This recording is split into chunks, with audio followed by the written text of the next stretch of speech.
Good evening. I'm Eric Isaacson, president of the Carnegie Institution for Science. We're really honored here tonight to be your hosts for this conversation between two of the most interesting and influential thinkers of our time. For more than a century, this institution, Carnegie Institution for Science, has been working at the forefront of scientific research. And over the years, our scientists have made discoveries that have transformed our understanding of the world, the universe, and life itself. Today, our scientists continue to explore the most profound questions in life, earth, and space sciences, fulfilling our mission, Carnegie's original mission, of investigation, research, and discovery, and the application of that knowledge to the improvement of humankind. But at this critical moment for science in our country, we realize that our responsibility for the advancement of American science goes beyond our own research activities. And we also have a duty to reach out to the broader community and to build an even stronger foundation for our country's scientific enterprise. To that end, we invite the community to join us for wide-ranging lectures and public conversations like this one here that showcase some of the most important ideas and greatest challenges facing us today. Tonight, we're really extremely proud to present this conversation between two leaders whose work has profoundly shaped our understanding of technology and the way in which it shapes our lives. Walter Isaacson, who is a Carnegie trustee, serves as a professor of history at Tulane University in his hometown of New Orleans. From 2003 to 2017, Walter was the president and CEO of the Aspen Institute, which is a nonpartisan educational and policy studies organization, where he is now a distinguished fellow. Under his leadership, the Aspen Institute established a global reputation as an intellectual destination where a diverse group of leaders from every sector gather to address some of the world's most complex and pressing problems. During Walter's distinguished career as a journalist, he served as editor of Time magazine and as chairman of CNN. He is the author of a number of best-selling books, including The Innovators, How a Group of Hackers, Geniuses, and Geeks Created the Digital Revolution, as well as acclaimed biographies of Leonardo da Vinci, Steve Jobs, and Albert Einstein. Our guest tonight, Eric Schmidt, is a technical advisor and former executive chairman of Alphabet, the parent holding company for Google. He served as Google's CEO from 2001 to 2011, and then as company's chairman from 2011 to 2015. With his guidance, Google grew from a Silicon Valley startup with a few hundred employees into a global technology powerhouse that we know today. From 2009 to 2017, Eric was a member of the President's Council of Advisors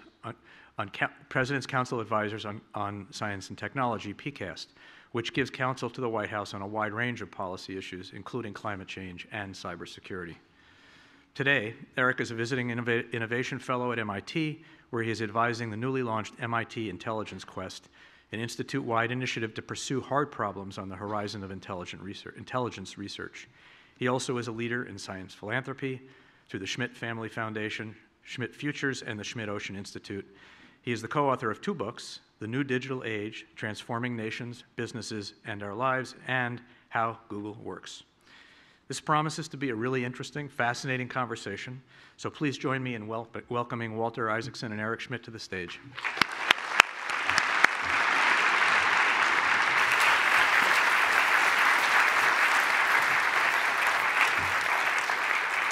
Thank you very much for doing this. I'm going to start with a bit of a public service announcement about this room and this place, if you don't mind, which is when Vannevar Bush was here during World War II, he used this place and even this room as he helped organize the government and academia and the private sector to help win World War II.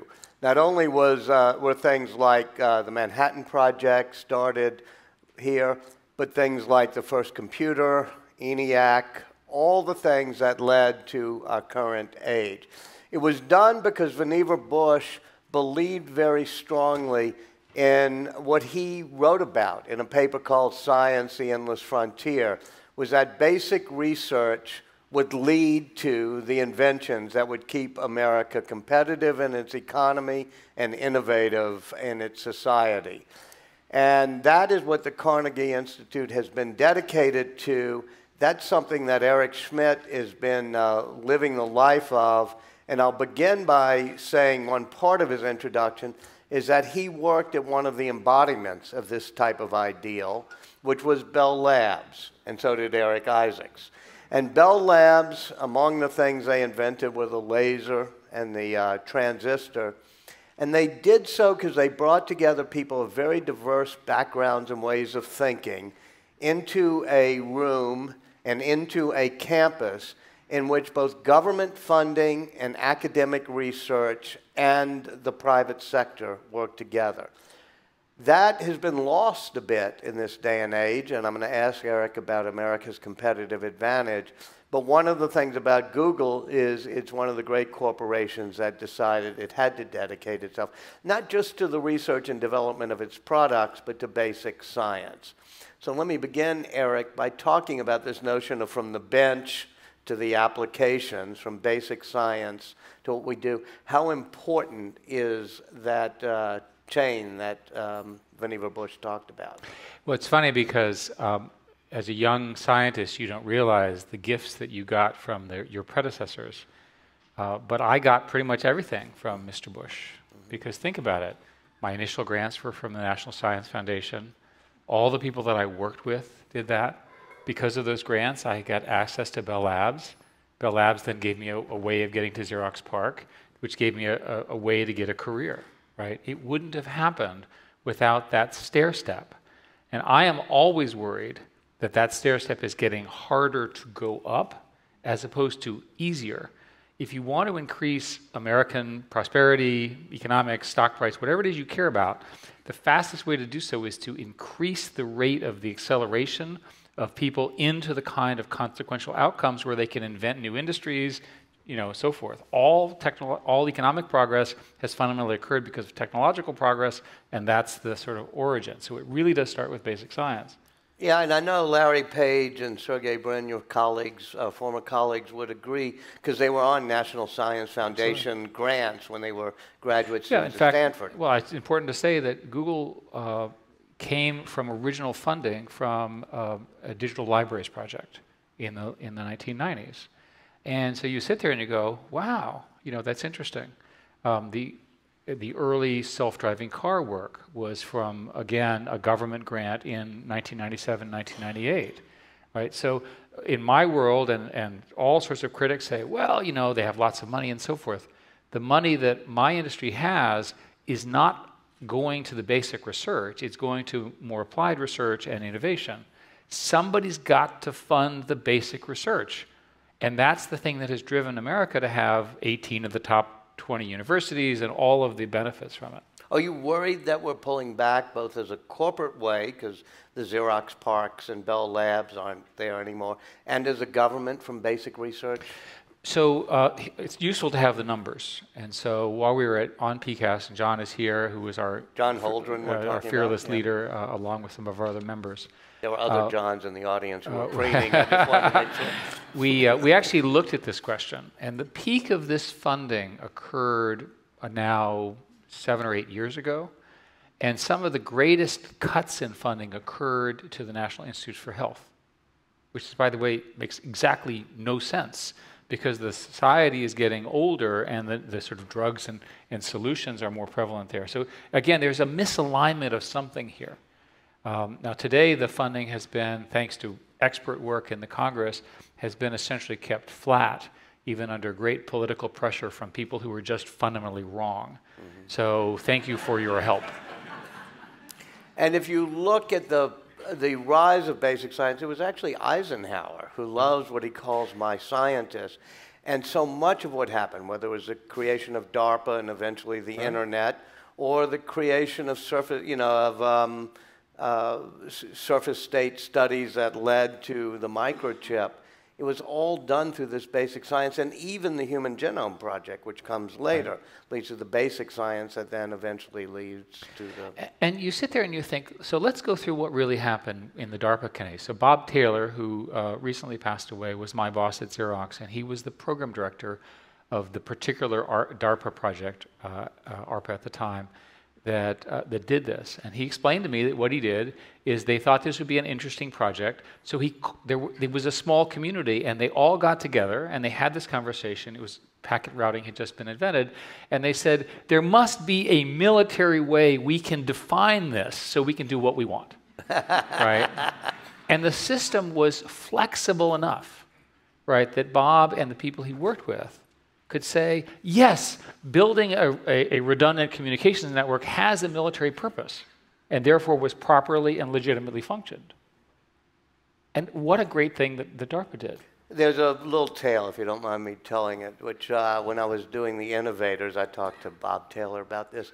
And the original graduate students who did the packet switch network protocols and TCP/IP with Vint and Bob Kahn, they were all graduate students, and Time magazine had written that it was done to survive a Russian nuclear attack because, as you say, that was the cover story. That was a cover story.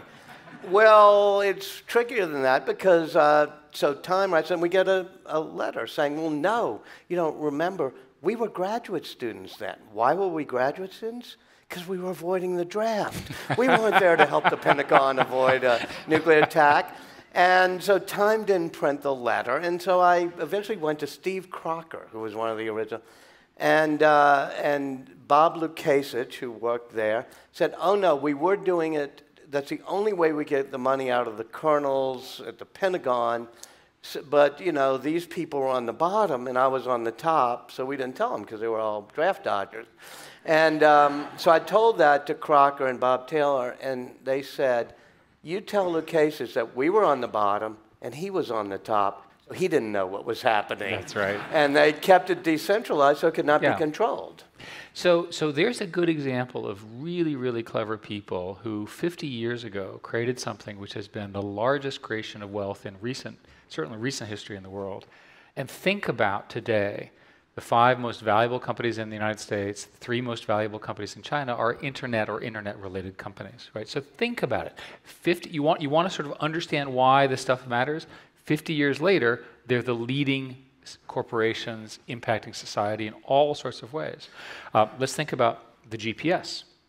Again, a military program which had commercial use, and then eventually this notion of inaccurate non-defense use was eliminated, and so you could have accurate GPS, and then today you use this. And how do you use your GPS? That's how you call the equivalent of an Uber or a Lyft, right? Mm-hmm. Created another $100 billion worth of corporations, and more if you include China.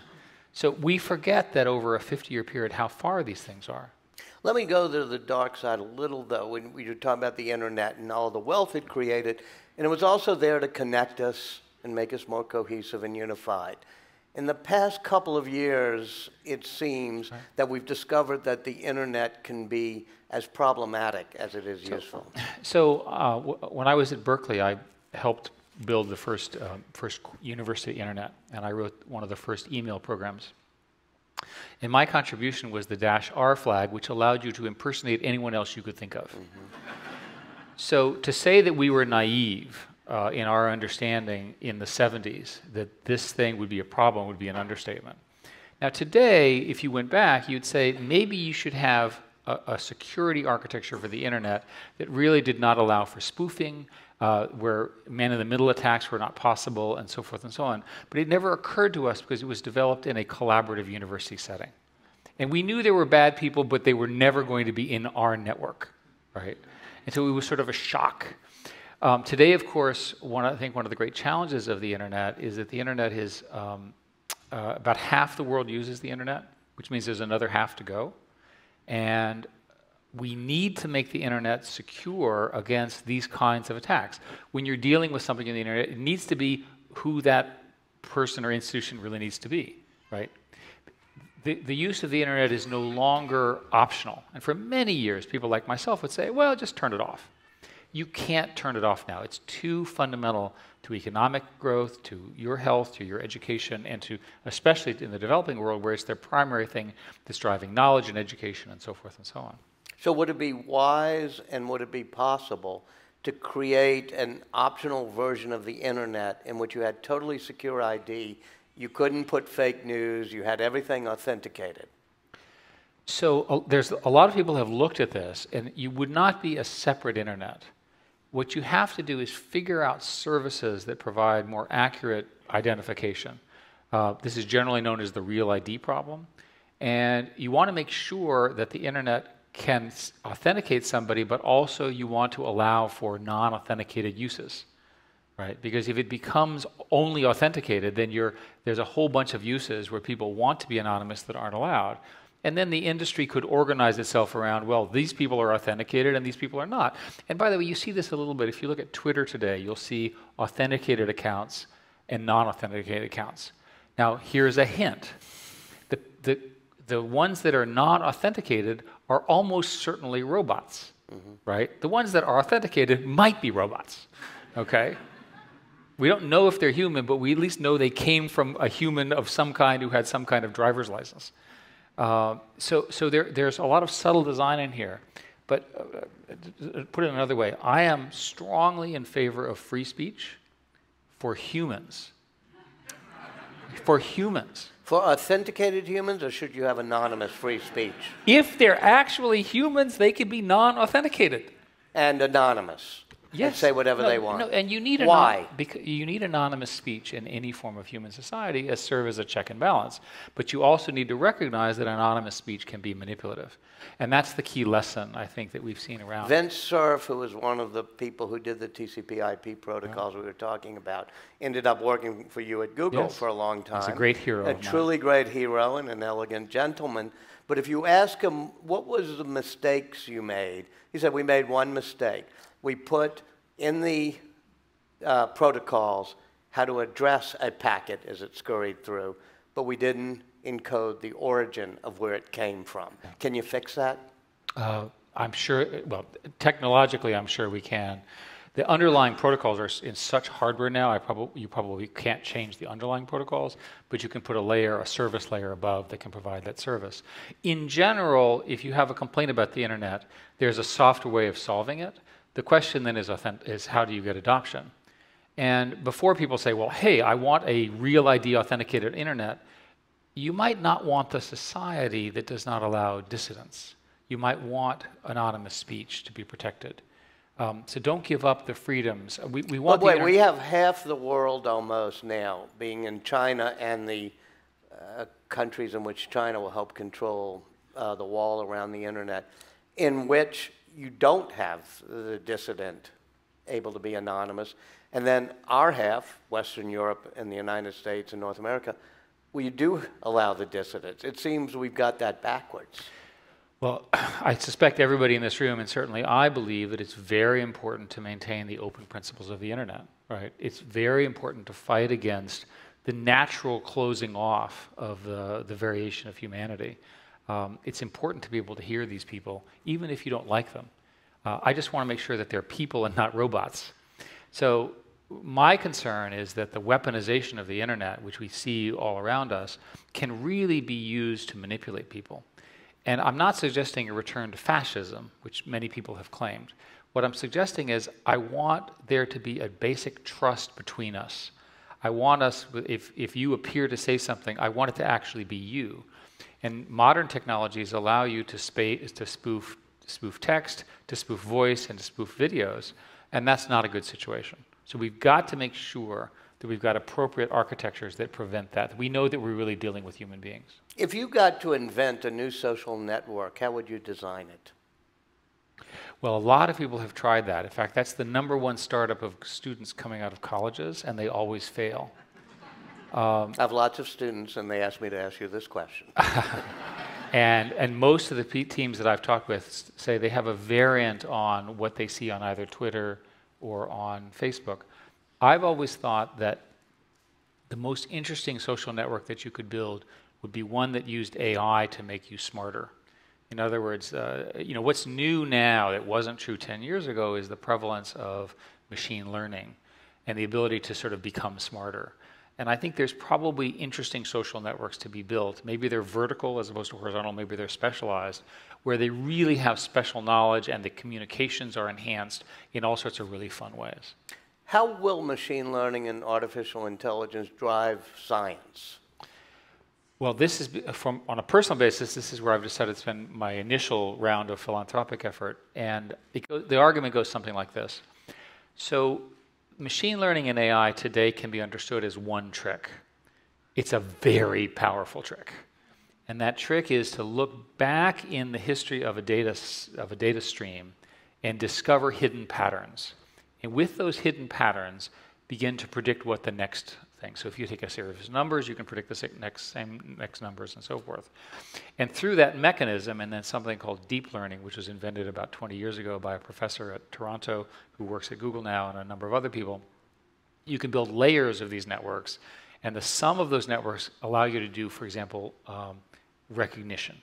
So today, for example, computers are better at video recognition than humans. And video is a pretty big deal. Video in the sense of pictures and images and so forth. And remember, voice is a picture, sound is a picture in this context. So that ability to do that recognition better than humans means, for example, that when you go to the doctor should use an AI tool to scan you, because that tool will be more accurate than the doctor. It also means that you should be driving in a car that is powered fundamentally by vision systems that are, because the car can't get drunk and you can, kind of an argument. And we joke about it, but there are 33,000 people who will die on the roads of America in the next year, and they just don't know who they are yet. I mean, it's a terrible thing, right? So anything we can do to get deaths down on things like cars and so forth is really, really fundamental. So the key wins so far in AI have been in this area of video and imaging and so forth, and in gaming. The next big phenomena are called GANs, generative adversarial networks, which can actually generate information. And the classic example here is they took a bunch of pictures of actresses and they taught it what an actress looked like, and they asked it to produce a picture of an actress. You look at the picture of the actress and you say, I'm sure I know who she is, because she seems so familiar. And that mechanism, which is just a demo of the power, means that you can begin to generate sort of understanding from looking at collections of data. And that's the beginning of real intelligence. Now, for science, much of science is really an awful lot of data where scientists have a hunch. So my sort of standard line on this is you work at a pharmaceutical company, and in the morning you wake up and you have a hunch. And your hunch is that this particular enzyme and this particular chemical can be merged. And in the afternoon, you get your postdocs to merge it, and by 6 o'clock, it has produced red instead of blue, and you go home and you eat dinner and you go to sleep, okay? Wouldn't it be better at that 6 o'clock point, you said to the computer, well, that one didn't work, show me every single possible adjacent ideas that's anywhere near this that anyone has ever had in the entire world. And you know the computer has plenty of time because you're sleeping, right? So 12 hours later, you come back, and it's done a scanned analysis of all the different choices. One of my physicist friends said, I was talking about physics, which I know very little about, and he said, you obviously don't understand physics. And I said, okay, we get that. And he said, no, you don't understand how you do physics. The problem with physics now is there's so many papers, not even I, referring to himself, can read them. All I want you to do is to read the papers. Well, that's a problem that looks a lot like a vision problem. That begins to look like something where we can produce candidates. So the way to think about it in science is AI is not going to replace the scientist. It becomes a powerful tool for the science. So there are lots and lots of examples. I can go on about this, but I'm funding a project in Caltech. Again, I won't do justice to the math here, but the Navier-Stokes equations in climate change do not allow a resolution of a little bit better than 10 by 10 kilometers squares. And my answer, of course, was make the computers faster, but in fact, because of Moore's law essentially stopping in terms of progression and so forth, there's a real problem in the modeling area. So here's a case where you can do training of those little squares, and using intuition, you can get close enough to get a closer solution. So you have the classic math, and then when you get to the hard problem, you use a training and machine learning solution to help move the solution forward. I think most of the interesting science solutions will look like that. In other words, the analytical tools have gotten us to this point, but now we have too much data to do an analytical solution, and we'll do this. I'll give you another example, and this is a bizarre one. People are so clever. So one of the labs that I'm familiar with wanted to determine if mice were sleeping. And this is a difficult problem, apparently, if you're in the mice research department. And so the question was, what is the configuration that a mouse sleeps in? And the answer turned out to be that we don't have enough training data to do this. I said, well, so obviously AI can't apply. But they understand physics, and they understand the possible configurations of the legs and the arms, or whatever they're called, of mice, and the tail. So they built a simulation of a mouse, and they ran all the different models in possible sleeping states, and they generated data, which they then used to train a recognition algorithm. So that's one level past what I just said. So the first one was, we have all the data, right? And lots of these people in biology, they have enormous amounts of data. Astronomy, go on and on.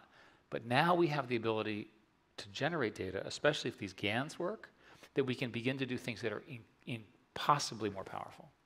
Are there things that the human brain, with its carbon-based analog wetware, will always do better than a digital system? Well, let me ask you a question. How is it the human brain does its work with 20 watts, and we need about a megawatt to do almost none of what the human does? So let's take a moment and imagine the majesty of what I just said. So the top scientists in the world are 5 orders of magnitude off in power, and they're not anywhere, they're still 5 orders of magnitude against the achievement. That shows you how powerful human brains are. So it's easy to, so let's go through the list. We can probably do routine tasks that are highly predictable as well or better than machines. How do I know that? It's been true for 30 years in the Midwest in manufacturing, right? All those difficult and unpleasant jobs in manufacturing were replaced by essentially trained robotic arms that would do the same thing over and over so that your arm wouldn't end up in the hospital. So there's probably a fair amount of that. But for the stuff that requires intuition, judgment, and really hardcore creativity, we don't know how long until. You know, everyone's seen the movie, right? And in the movie, the computer can not only do this, but the movie is typically a female robot that slays the male inventor who's difficult, right? We are so far from that. So I'll give you another example. When you ask people, what is the #1 problem they would like a robot to do in their house, inevitably they say, clean up the dishes. Which is impossible for a robot. Almost. And it turns out that cleaning up the dishes is one of the hardest problems. Yeah. Because it requires judgment and placing and recognition and manipulation, and there are people working on that. So don't worry, it will get solved. But if we can't clean up the dishes, we're not going to be building Terminator robots anytime soon, right? Von Neumann, who was connected to this institution to some extent, set us down a path in the creation of computers that was now known as the von Neumann architecture. Did we go down the wrong path? Should we have tried something that was more like a carbon-based wetware system? So lots of people have looked at this, and they've all failed so far, right? So it looks like the genius of biology and the brain is not well enough and understood by us to be mimicked or replicated. There are, again, people working hard in neuroscience institutes over and over again. One of the sort of arguments that I would make about AI is neuroscientists now have such good fMRI detectors and other ways of watching what's going on in your brain that they have an overload of information. Surely that's a good case where AI can help us understand what your brain is up to. So in that sense, it can be used to advance it. The problem on the von Neumann architecture model is that we've hit the limits, the physics limits. And again, Craig, who's in the front row, is literally the world's expert on this. But the rough way it's been explained to me is that we're now at 10 nanometers, 7 nanometers. The scale and size of the fabs is so large and the layers is so difficult that there's not enough of a gain to generate enough money to fund this whole next thing. So we're kind of stuck. And what's happening in our industry is that there's new specialized architectures coming along and a great deal of parallelism. So don't worry, right? Scientists are working hard, but they're being forced to do things which are well past the original conception from von Neumann. I'm going to actually ask Craig to ask the first question in a few minutes, so you can explain. defend your colleague Gordon Moore and others. You can explain all this better than me. Okay. So unlike your friend Bill Joy and a few others, you don't sit up at night worrying about a singularity in which the machines will leave us behind. I think those are all matters of speculation. I'm still trying to get the dishes put away. Yeah, right. There are people that at Google who wrote a paper last month, which I'll summarize it, roughly said that the trick, which is this incredibly powerful trick, right, that's transformed our industry. So I say trick in a euphemistic way. It's obviously incredibly powerful. We've transformed our corporation around this, has some limits. And there are now researchers who are beginning to think about what those limits are and then what is needed above that. My intuition is as well that we won't get to general intelligence on computers, which is the goal, until we can figure out a few more tricks. And by the way, those tricks come in the way science always does, through randomness, through serendipity, through good luck, through basic research leading to things we didn't expect. It's funny that gradient descent, which is the basis of machine learning, which powers so much of my industry, was actually invented mathematically many, many decades ago, but the seminal papers were written in the 1970s and 80s, right, when the math was developed. So let's start by saying the mathematicians get it right first, right, because they live in an abstract world. And then that abstract world becomes close enough that maybe the physicists can apply it, right? And then finally, people like myself are the beneficiaries of that incredibly work. Let's continue that feedstock. I am worried that we're forgetting that formula, right, as a country and as a world. I'll give you another example. Let's talk about what the world looks like in 100 years, right? Well, today there's roughly 7.3 billion people. 2050, there'll be roughly 9.5, maybe 11 billion in 2100 if we don't annihilate ourselves. And what will be true of all those people? First, they're going to have infinitely better connectivity. Think about incredible bandwidth among and between them all. And second, they're all going to want the equivalent of cars, houses, freeways, good food, entertainment, and so forth and so on. How are we going to deliver that to them in a sustainable way? We're going to have research and innovation to handle that load, right, in a good way, right, in a sustainable way. And that means in ecological processes, it means in dealing with the issues of climate change, dealing with renewable systems, and so forth and so on. There's clearly huge breakthroughs to be had, for example, in education. I'll give you my favorite example. In education is why do we not have, I'll pick kindergartners, a smart toy that helps them with language achievement. Mm-hmm. Now, who would be the customer of that? Why don't we give it to all the children who have been, who live in homes where they're not rich enough to have the kind of enrichment that the rich kids get? Why don't we use that to kind of level their opportunity as young members of our society? Let's give them, make the same argument in middle school and in high school. You get the idea. I'll give you another example. That's what the internet was supposed to do, equalize the field, but it didn't. But that's because the people who built the internet were, shall we say, idealistic and nice people. And the fact of the matter is, none of us understood that when everybody was on the internet, it would begin to look like human society, which is obvious if you think about it. Yes. Right? Okay, so let's just say we were wrong and reality set in. But now we have an opportunity to fix it. My favorite quote is, with great power comes great responsibility, which of course comes from Spider-Man. Speaking of which, since you're a historian and my favorite historian, I was trying to look about something about science. Amid the din of war and the heat of the party, the deviltries of politics and the poisons of hypocrisy, science will be inaudible, incapable, incoherent, and inanimate. Benjamin Pierce, founder of the National Academy of Sciences, 1863. So when you spend your time complaining about how things are right now, imagine during the Civil War. Yeah.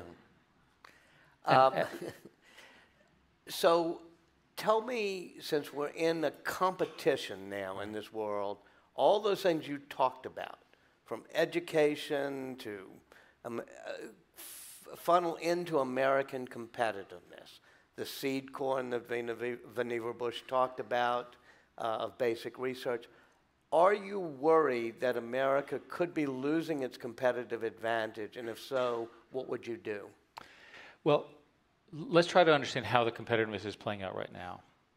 There are parts of this where the dynamic nature of venture capital has filled in the valley, right? So historically, I'll give you a rough number. It's sort of 10 years from the start of something to its productization. It's less in the internet and more in some other fields, but let's say 10 years.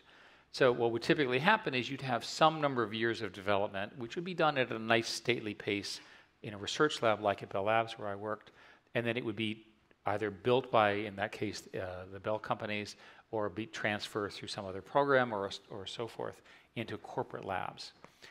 As the corporate labs became less effective, including Bell Labs, unfortunately, a new group of showed up, which is the startups. So if you look at biotech, for example, the extraordinary discovery of the genome enabled, again, 15 years of new biotech companies. And I'm sure, for example, if you look, for example, the Broad and others are building something called the Cell Atlas, which is a list of all the cells in the body.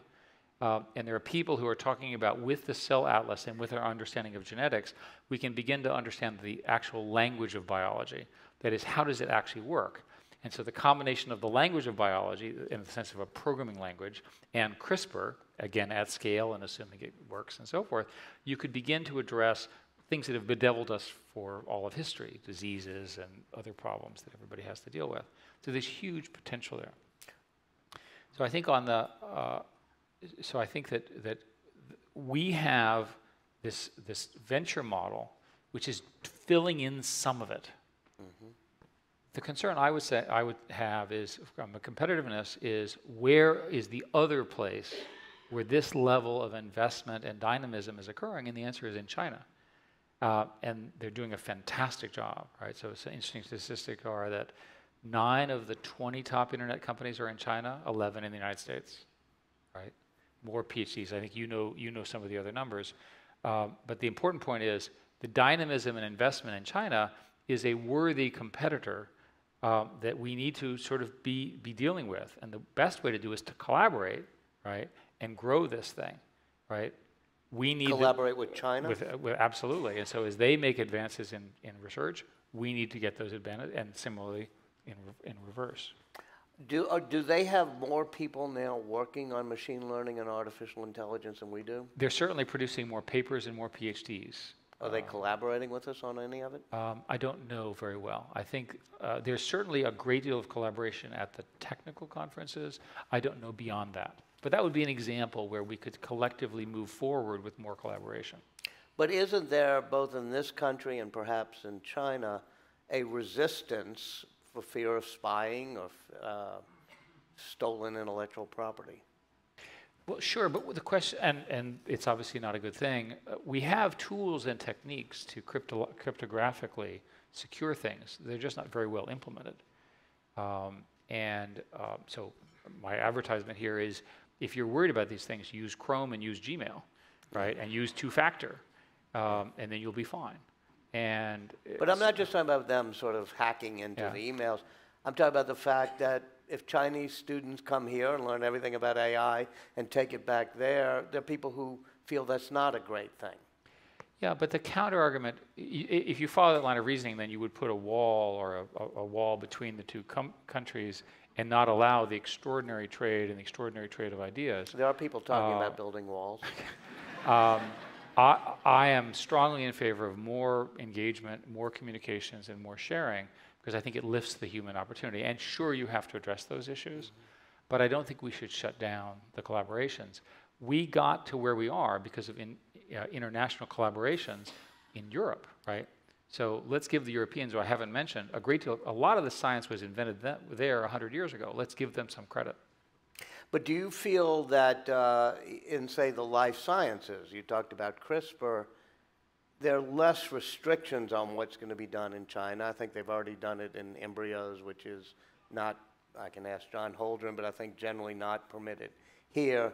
Do you worry that we have the same set of values that we can share so that we can do everything from cloning and life science and CRISPR, genetic engineering and artificial intelligence together? I do. I still think it's better if we're communicating and educating and trying to improve them as well as ourselves. I really do. Tell me what your philanthropy wants to do early on. Well, my personal goal has been around AI-enabled science. And so we are, there are many, many examples that we have been looking at. The most interesting targets are all in genetics, biology, and in things like climate change and astronomy, because of the amounts of data that they have. You and I, but I work under you on this, have been part of the Defense Innovation Board. This is a nonpartisan board that started under Ash Carter and has continued. Do you feel that the U.S. military is making strides towards innovation?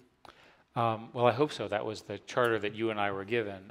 As a bit of history, there's a group called the Defense Innovation Board that was set up by Secretary Carter that Secretary Mattis has continued. It's a group of sort of the usual suspects in my world, and we are trying to identify ways in which the military can advance innovation. The number one priority that we gave them was artificial intelligence, and indeed a few months ago they announced a joint AI center. Joint for them means it's across all the services in an AI center that they are funding. The military has many, many needs for AI. The simplest example is that most of our soldiers spend most of their time looking at things. And it's pretty mind-numbing work, and these are exquisitely well-trained men and women who serve our nation. Wouldn't it be better if they had an AI tool that could do the looking, watching, which they'll do better than they, and then give an alert like, hey, something happened. Yeah, or this kid on a motorcycle that we've been tracking has now emerged. Well, thank you for serving there, because I think that sometimes we forget how important it is, you know, for science to be put in the service of good things. Let me open it up as we said we would, and I'm going to, unless you wave me off, Craig, I will start with you because we disparaged slightly Moore's Law for a moment. And you, for those who don't know, Craig Barrett ran Intel for quite a decade. I think his or so, entire right? career. Yeah. Yeah, well, Andy Grove didn't know that he was running it for a while. No, I'm joking.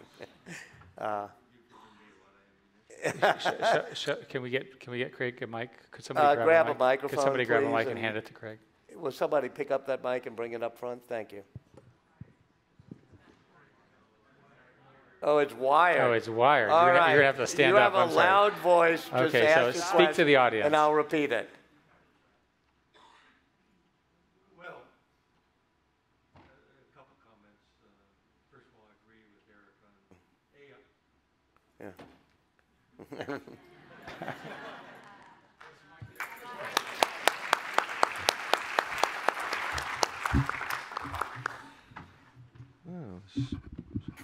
Some interesting notes here that I can read to you. I just want to say I agree with Eric on the importance of AI and such. I don't necessarily totally agree with him on the death of Moore's Law. It's been announced its death decade after decade after decade. You know, we could never go below 1 micron. We're 100 times smaller than that now. It's getting a little more tougher. The signal to noise ratios are a challenge. I guess the real challenge there is to get off the classic CMOS transistor and into a different electronic switch. You know, it's electron spin or quantum bits and that sort of thing. And I think the rest of the structure, other than the switch, carries on the interconnect and all that. Will quantum computing truly be a quantum leap? You're the master of words, Walter. I didn't invent the word. I didn't invent the word quanta. No, I suspect that will be more generational rather than a quantum leap. I mean, Moore's Law has been going since the mid-'60s. It's hardly anything doubles every year or two for 60 years. Well, by the way, thank you for doing it. It paid for my house, my kids' education. It also paid for my house and my kids' education. I guess I'm interested in going a bit deeper into the issue of the next generation of basic research and the ideas that come out of that, because the venture capital world has become anti-venture, and it's really looking for the instantaneous gratification of 100 million customers overnight for some social software application. Very little of it goes into the infrastructure items of the 80s and 90s, the sort of things that Intel and other companies were doing at that time. So how do we get beyond that? And basic research funding is a bit, but there's very little to take the germs of ideas into a product, and then that 5 or 10 year incubation to get it out. In fact, one of the problems that's new is that we've been studying this, the initial grant that a principal investigator gets used to be when they were in their early 30s and is now 42 or 43. And these are averages. So you have somebody who gets a PhD, becomes a postdoc, and then spends 10 years essentially struggling for money during their most creative period. So part of my answer is we've got to come up with ways of getting more money in the period of time when those people can build teams that would address the issues that are perhaps not as sexy as the social network scenario that you described, but are fundamental to making the internet more robust, making clean energy, dealing with water, the kinds of things that we're going to need for 11 billion people in 100 years. Over there. Hi, my name is Arthur Collet. I'm curious about your stance on things like Project Maven. You spoke a little bit about, AI's use in warfare, and obviously, it being used as a tool to help people make informed decisions. But, I mean, I, for one, lived on a lot of science fiction when I was growing up, and I think it's pretty scary that we're, at a time when the technology is nearing, relative adoption in terms of deep learning technologies for image recognition, all these things. Are we at a point where military technology in a few years will be able to independently make killing decisions? So putting my military hat on, because I'm a consultant to the military, Sure. The military has an express policy precisely that's not okay, illegal, and wrong. And it's actually a written doctrine, which I've actually got somewhere. And the argument is pretty easy to understand. Even the best of AI systems that I've seen are not accurate enough to do anything that's life critical. Right? They need to be backed up, in the case of the military, by chain of command. Yeah, but the military frequently says a lot of things and then does another, right? Like the NSA spying. Not as much as you would think. I want to be very clear here. Sure. This is a law, and the military does follow the law, and I've seen the law. So I know what I just said. They'll be, if they were to violate that principle, something really bad would happen to the individual. So I know they take it seriously. But let me press your question a little bit further, because I think it's a good question. You answered by saying, well, it's because the machines aren't quite good enough. But one could imagine a time when the machines are quite good enough.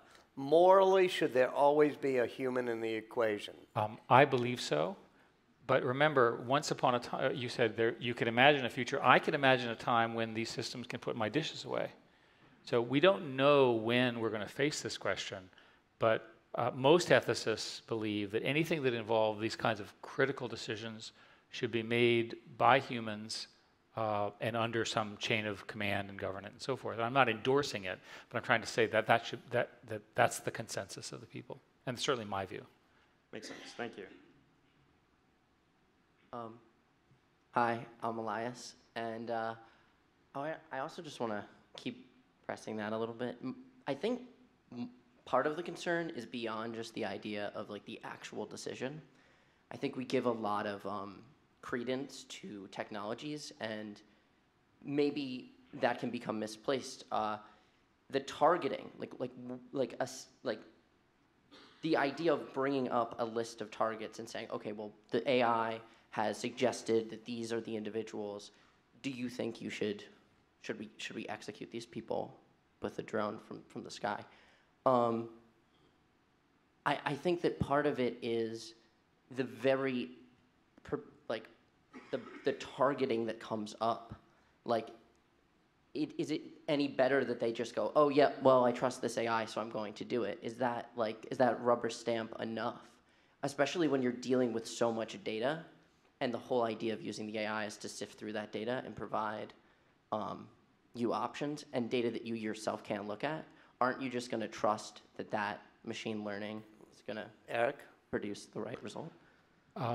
It's a more detailed military question than I know exactly how to answer. I can say in general terms, the data is not accurate enough at any level to be able to give you an absolute answer in any of the scenarios that I've seen. In other words, at the end of the day, nations, governments, and so forth, they're dealing with areas of confusion. Yeah, Let me ask you a question. Do you think sure. an unmanned drones are moral? That, I don't know if, the morality of it is a bit confusing. I'm not sure if it's necessary, because when you fire a gun, I mean, like the projectile becomes disconnected from you. I'm not sure if that's the problem. I'm not sure as a way of fighting terrorists if it's like overly radicalizing as a strategy. Like that would be my main concern. So yeah, there's that. Like because we're not risking our own skin, other people see that, and it's deeply disturbing to them. And like the relative, radicalization. I mean, that would be my main concern. But the question that I came up with, I would prefer to ask a question about like AI and maybe it's like its relationship with how we understand like concepts and other things. But I'd be remiss if I didn't ask about Project Dragonfly and whether you would join groups like Amnesty International, Human Rights Watch, Reporters Without Borders, and 1,400 Google employees in rejecting and saying that this is not how we should be working with China to make a spy device, pretty much, for the Chinese we have government. many people have now lined up. I think he knows what the question is. Wait, so let me let him answer it if you don't support, mind. Or you would prefer if that was not that Google stopped that. Would you join? I think he knows what your question is. Let's see if he wants to answer it. I'm not the chairman nor the CEO of the company anymore. Yes, so. That's your moral obligation, just like Human Rights Watch doesn't operate it. Yes, ma'am. No, so you refuse to answer the question. I think, let me step in there. It would be, you'll have to understand why it would be problematic for him right now in this position to start second-guessing a Google thing in a public forum. It's about principles. It's like you can't represent yourself as a citizen. I'll let you say one more thing if you want. Put themselves on the line. I think that you have an obligation to speak out about this. Yes, ma'am? Who is next? First, Who's and then, next? let me go here first because they've been in line so long, and then right to you. Hi, thank you very much. My name is Leanne King, and I'm the geospatial program manager at the Chesapeake Conservancy in Annapolis, Maryland. What we've done at the Chesapeake Conservancy is created a 1-meter spatial resolution map of land cover. And we've worked closely with Microsoft to develop a land cover classification system with their AI capabilities. But we can't seem to get it right. We were talking about accuracy a few minutes ago, and the accuracy is just not great. And I think a lot of it has to do with the fine spatial resolution of the data, but also the fact that the definition for the classification of the land cover varies so much through space and time.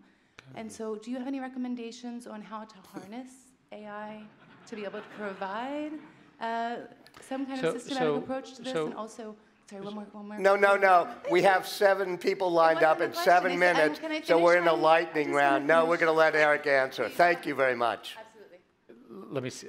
The way I would normally solve this problem is that I would train a system based on the variation and then ask the system to renormalize the data. So in other words, you teach it, this is one, this is another, and these are the same. And then when you run it through the data again, it can cause the data to look the same or in the same normalization scheme. And that's typically how these problems are solved. I'm sorry to have been so abrupt on that, but let's make it lightning rounds now because I'd rather make sure everybody can get in, and we only have a few more minutes. So quick questions. Yes, I'm Kathy Gibbons, and the British Royal Astronomer was here recently, and he described himself as a technological optimist and a political pessimist. I'm wondering, given your role in government relations with Google and so forth, if you agree and if you think that the institutions we have and the legal structure we have is adequate to deal with your complicated, very concentrated industry and how we avoid being manipulated by it to the loss of individual, contract and privacy rights. Well, our industry is very, very, very thoroughly regulated now by all sorts of laws, and I'm sure that there will be more over time globally. So there's no lack of regulation, there's no lack of meetings, there's no lack of culture.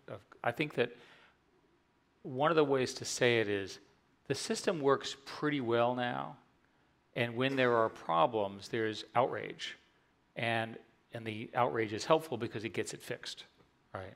So as long as we're making progress addressing the natural innovation issues, I think it's fine. That is my actual view. Hi, how are you? I have a question for Walter about Steve Jobs. Could you share with us something that, through your conversations with him, that would surprise us about him personally?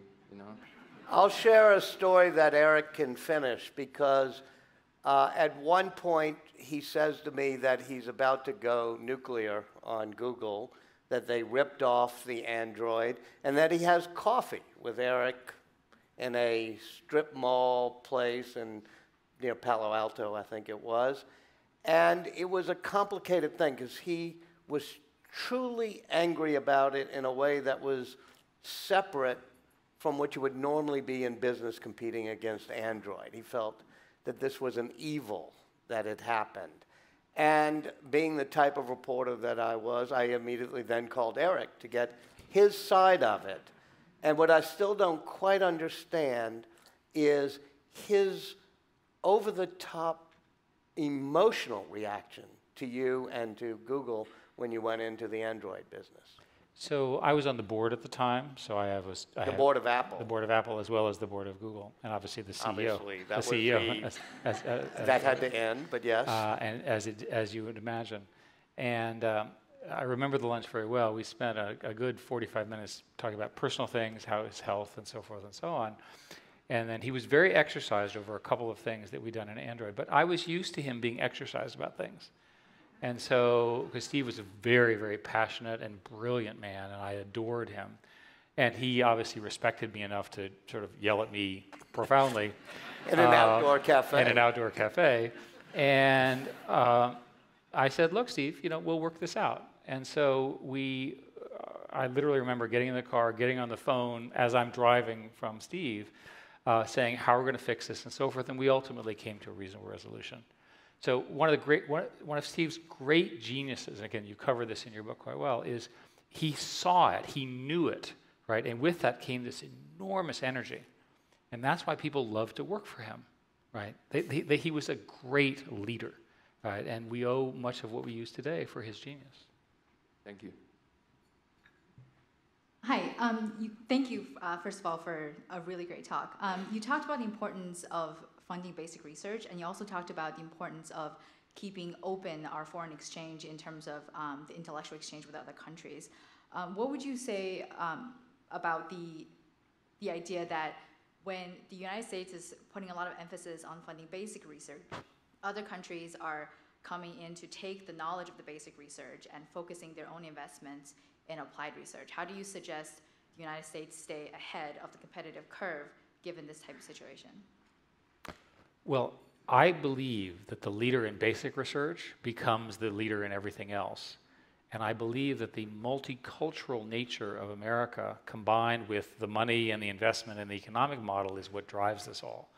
So I still think the trick we use, right, which got us all to here, is still a good one, right? That plan that I described. I don't worry as much about other people following us. I just worry about being ahead of them as a country. So, one of the sort of basic rules is don't look at your competitors, try to figure out where you're going and be right.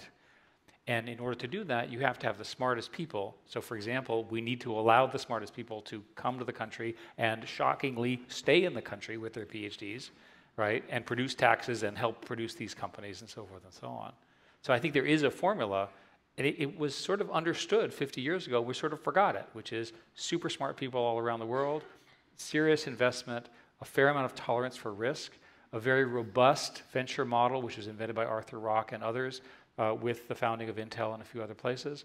And the rest works. There's no reason to think it's not going to work. And a comfort with sort of multicultural talents. Multiculturalism. And America has benefited from being a large U.S. domestic market and an even larger global market. And it's important to remember that those partnerships and globalization, we have benefited from that. It's easy to decry globalization because you see some of the effects. But I'd much rather have a globalized world than a nationalized world, right? Among other things, because it benefits us. Thank you. And that might be one of our competitive advantages against just, China or any other place, is that we're absolutely. more comfortable if we stay comfortable with that. But again, what's our alternative? Multiculturalism is how we work. Diversity and inclusion and all the values I know we all agree with. Let's do more of it, not less of it. More tolerance. Yes, ma'am. Hi, my name is Frida. I'm a political scientist by training, so I'm naturally interested in regulation and governance issues. The question is related to the ma'am before. So I'm actually kind of concerned about the pace of development and whether we as a global community can actually regulate, for instance, when it comes to freedom of speech that you alluded to earlier. So we have developments now to kind of manipulate elections, or we can put sort of words in the mouth of politicians when it comes to this whole fake news thing. So how can we and fake videos now control these kind of interferences? This is one, and very related to this. And I'm sorry, I'm being short. We also see developments like the social credit in China. So this is then also the question of maybe obligation or moral obligation as a global community. Can we let this happen, that basically dissidents or people that are being critical online, that they are not allowed to fly out of the country, for instance, anymore? So as you heard, I said very clearly that I think any real ID system should allow for anonymous speech, which is directly relevant to what, so I think you and I would agree on that. So I know there are several layers, I guess, to the question. Yeah, and the first part of the question was? How can we deal with the pace of development when it comes to the overall pace? I think there's a lot of evidence that the pace of development is overtaking government's ability to regulate it, to see it, and so forth and so on. And you don't want to be surprising people. We work pretty hard to tell people what we're doing, which is better than not and surprising people. I guess what I really think is that things like the election hacking are errors in the internet, right? That the internet should not allow for that sort of thing, and that the proper internet, the next internet, will have figured out a way to allow modern society to run its elections and do that. And when I say errors, I mean we didn't anticipate that we would have these problems. That the notion of nation-state hacking was not on anybody's list even 10 years ago, let alone 5 years ago. Is it up to the companies to fix that problem or the government? Well, most of the engineering work on the internet is done in the private sector. One of the great things about the internet is the government helped fund the design, but the original internet before 1991 was non-commercial public use, right? And the military had its own networks, which were separate. But for the average researcher, they were all interconnected. And in 1991, there was a law passed that allowed commercial use of the internet. It was that law that created Netscape, which then created everything else in that sequence. Tell us the name of the law. I don't remember. The Gore Act. The Gore Act. Meaning that Al Gore shouldn't take as much grief as he gets. That's right. This is Al Gore led it. That's right. So, that decision to make the network be public did not change the fact that the internet was a collection of private businesses. And there was a group called the IETF, which I was a member of, which did a lot of the planning. Today, most of that work is still done by very, very big and very, very smart networking companies. Our last question, make it good. So I've got a question on sort of basic research. So you talked a lot about like funding for basic research is decreasing. What do you think the government should be funding? The government should be funding the National Science Foundation, the National Academy of Sciences, and so forth. I think that the government itself is not particularly good at making these decisions, but the institutions that are aligned with the government have a fantastic track record. But let me put a sharper point on this thing. You are there as, let us say, an advisor to the head of NIH. You're sitting around the room, and they say, okay, Eric, you get to pick 3 things you want us to go after. What are the 3? Well, with NIH... I'm sorry, NSF, NIH, both together.